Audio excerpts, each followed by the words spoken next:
টাকা ইসলামী আন্দোলন বাংলাদেশ ইসলামী আন্দোলন বাংলাদেশের কেন্দ্রীয় ত্রাণ তহবিলে জমা দিতে কেন্দ্রীয় রসিদ সংগ্রহ করবে। কেন্দ্রীয় কমিটির ব্যবস্থাপনায় যথাযথ স্থানে ত্রাণ বিতরণ ও সার্বিক সহযোগিতা কার্যক্রম চালানো হবে। আশা করি অসহায় বানবাসী মানুষের পাশে দাঁড়াতে উপরোক্ত নির্দেশনা বাস্তবায়নের যথাযথ ব্যবস্থা গ্রহণ করবেন। ইনশাআল্লাহ আল্লাহ তাআলা দেশের উপর শান্তি ও রহমত অবতীর্ণ করুন এবং আমাদের মেহনত কবুল করুন।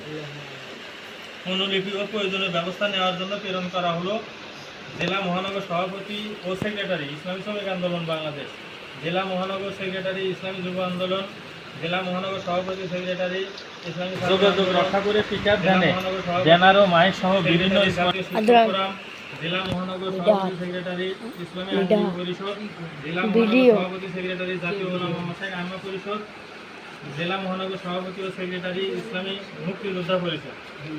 বা সালাম মোহাম্মদ ইউনুস আহমেদ মহাসচিব ইসলামী আন্দোলন বাংলাদেশ।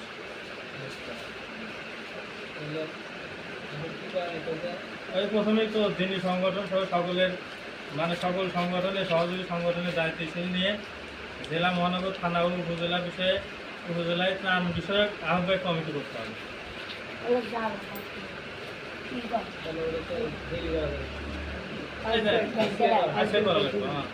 ত্রাণ বিষয়ে আজকে করা লাগবে। এরপরে হলো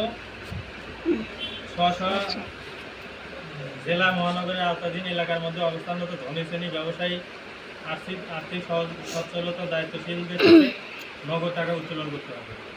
আর উত্তোলিত টাকা ইসলামী আন্দোলন বাংলাদেশের কেন্দ্রীয় ত্রাণ তহবিলে জমা দিয়ে কেন্দ্রীয় রসিদ সংগ্রহ করবেন।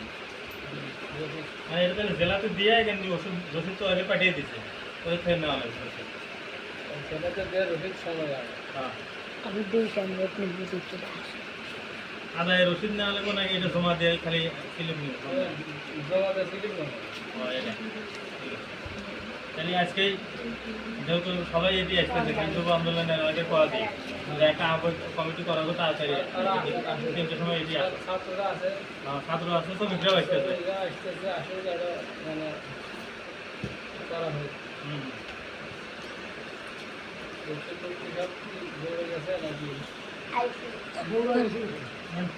বাসে গেছে